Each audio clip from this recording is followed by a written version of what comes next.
Shanii Entertainment. Dhakaan qeerroon wacaaftiin asii darbe jechaan 4 kiiloo dhaqee wayyaanee maqalee galche. Dhakaan baddeessa irra darbame akkasii miti. Akkasii miti.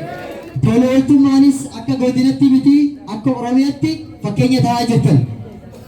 Kana bira kutee immoo aadaa uummata kanaatiif, afaan uummata kanaatiif, seenaa uummata kanaatiif gama aartiitiin biyya Faraan Baddeessaati, biyya Bushuu Baddeessaati, biyya Baandii Odaa bultu jecha. Kanaafuu ulfinaatu isinii mala warri Baddeessaa. Mee ijoollee keessan haamilee isin madaa?